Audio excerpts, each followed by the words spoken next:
If solar and wind are pumping out cheap, sometimes free energy, shouldn't your bill be plummeting?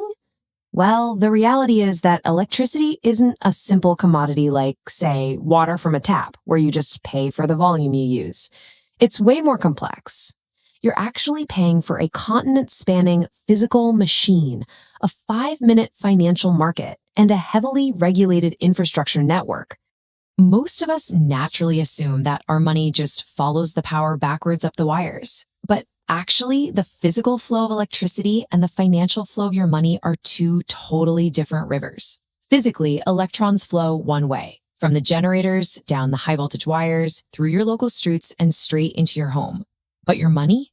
It flows in the exact opposite direction. You don't pay the generator or the grid directly. You only pay your retailer, who basically acts as a giant financial toll booth, collecting your cash and distributing it across this entire massive system. Which brings us to section 2, where your money goes. To figure this out, we need to know who that retailer is handing your money to. Think of it like buying a flat white at your local cafe.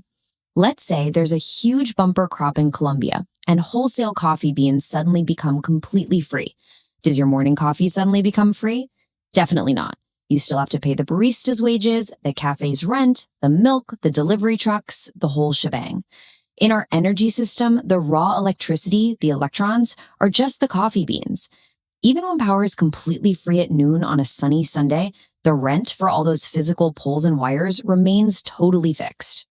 So, when we break down a typical household bill, and keeping in mind this does vary a bit depending on your state and your specific tariff, we start to see the true cost. The actual generation of those electrons, the wholesale cost, actually makes up less than half of what you pay, roughly 33 to 41%. Retail margins and environmental policies take much smaller slices. But the biggest chunk, anywhere from a third up to nearly half of every dollar you spend, goes directly to the network, the physical poles and wires. That leads us perfectly into section 3, paying for the grid. The grid is arguably the largest, most complex physical machine ever built, and it's split into two massive natural monopolies. First, you have the transmission networks. These are your multi-lane interstate highways, pushing power at up to 500,000 volts across vast distances to minimize energy loss. Then, giant transformers step that intense voltage down and hand it over to the distribution networks. These are like your local delivery streets, routing lower voltage through a massive labyrinth of suburbs and dropping a safe 240 volts right to your meter. Now, because we essentially have no choice but to use these monopolies, their revenues are strictly capped by regulators. But the costs are still incredibly high. Why? Because of something called peak demand. The grid isn't built for a mild Tuesday in spring.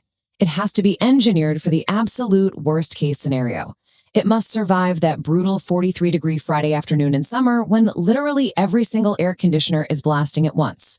To meet strict reliability standards over a decade ago, the grid underwent massive, some would say gold-plated upgrades. And the kicker? We are still paying off that multi-decade mortgage today. You can actually see these massive infrastructure costs right there on your bill. You'll see a usage charge, which is for the volume of power you actually consume. But then there's the daily supply charge. Even if you turn off your main breaker and go on a month-long holiday, you still pay this fixed fee. Why? Well, it pays for standby availability. Just like your monthly fiber internet fee keeps you connected to the node regardless of how much you download, your daily supply charge is your subscription fee to remain instantly connected to the largest backup generator on the planet 24/7. But here's where things get tricky. This fixed cost structure creates a massive equity issue, often referred to as the death spiral. As more homeowners install rooftop solar and buy less volume from the grid, their usage charges drop. Awesome for them, right? However, the legacy fixed costs of maintaining that vast network of poles and wires don't just magically disappear. Instead, they inadvertently get shifted onto renters, apartment dwellers, and folks without solar who are left consuming more grid power and end up shouldering a disproportionate burden of the network's upkeep. To try and fix this broken dynamic, regulators are shifting toward what's called cost-reflective pricing, like demand charges. A demand charge doesn't just look at your total energy over a month. It measures the maximum rate you draw power during a specific peak window. Think about it. If you get home at 6 p.m., turn on your electric oven, the aircon, the dryer, and plug in an EV, you are putting serious stress on the grid. Demand charges penalize that sudden spike. It's a financial incentive to spread your load out, which saves the network from having to build an even wider, more expensive infrastructure highway. Alongside regulating the networks, the government also had to step in on the retail side. Historically, energy is a low engagement product for most people, and some retailers exploited this with a loyalty tax, basically charging customers more simply for not shopping around. To protect disengaged consumers, the government introduced the default market offer, or the Victorian default offer, depending on where you live. These act as legally enforceable price caps and a safety net reference price to protect people from predatory gouging. Section 4. Inside the wholesale market. So the regulator has thrown a net over the networks and the retailers, but that leaves the beating heart of the system untouched, the national electricity market, covering the east and south coasts. This wholesale generation market operates incredibly fast. Every 5 minutes, every single generator, from massive wind farms to traditional coal boilers, submits a bid to the market operator, AEMO. AEMO's computers then mathematically stack these bids from the absolute cheapest to the most expensive. They dispatch the cheap, $0 solar and wind first, and then keep moving up the stack, turning on more and more expensive generators until they perfectly meet the grid's exact demand at that very second. And here is where it gets highly controversial, but honestly economically brilliant. We use what's called a uniform price auction. Let's say 99 megawatts come from free solar, but AEMO needs one final megawatt from an expensive $300 gas plant just to keep the lights on. Well, every single dispatched generator, even the free solar, gets paid that $300. I know, no way, right? It sounds like a total scam, but economic game theory proves that if we used a pay-as-you-bid system, generators would artificially inflate their bids to guess the final price, causing chaos. The uniform price auction neutralizes that. It forces cheap renewables to bid their true cost, which is zero, guaranteeing they get dispatched first and keeping the overall grid as efficient as possible. Now, if the spot market is settling every 5 minutes and wildly swinging up to $300, why doesn't your daily retail rate constantly fluctuate? It's because your retailer is acting as a massive financial shock absorber. They use complex financial derivatives and long-term private swap contracts known as hedging to lock in prices with the generators. This insurance mechanism smooths out the extreme highs and lows into that flat, predictable rate you see on your bill. And it's absolutely crucial. Retailers who gambled and failed to hedge properly were literally wiped out overnight during the 2022 energy crisis. Finally, let's wrap up with Section 5, the future of your power. So why exactly does that wholesale spot market sometimes plunge into negative pricing? We call this phenomenon the duck curve. Around midday, a flood of rooftop solar hits the grid and overall demand collapses. But massive aging baseload coal plants are thermally inflexible. They can't just be switched off for a few hours. So they actually bid negative.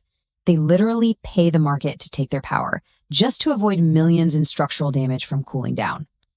But just because power is negative at midday doesn't mean your overall bill drops.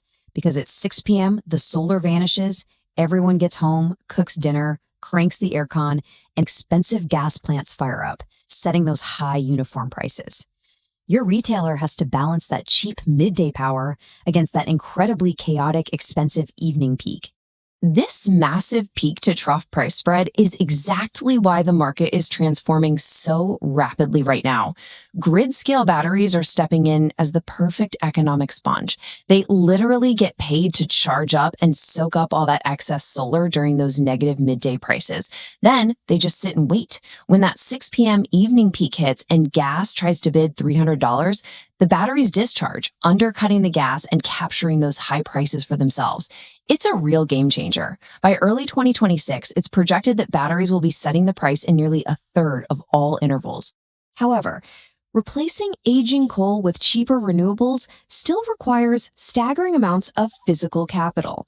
To support this transition, AEMO outlines that we need to build over 5,000 kilometers of brand new high-voltage transmission lines by 2034, We have to physically connect remote wind and solar zones to the coastal cities. So, while the wholesale cost of generating those individual electrons might fall, the fixed capital cost of building the new machine is going to remain a massive part of your daily supply charge for a long time. Which leaves us with this final takeaway. Your power bill represents a deeply complex, continent-spanning machine that gives us extreme reliability 24/7. Mastering your bill in the future won't just be about sitting in the dark to use less volume. It's going to be an entirely new paradigm, using smart appliances to heat your water during solar hours, charging your EV during the midday sponge, and using batteries to avoid that 6 p.m. peak. The secret to surviving the future of energy isn't about desperately searching for a cheaper apple. It's about learning the absolute smartest time of day to go to the store. What changes can you make to how you use energy today?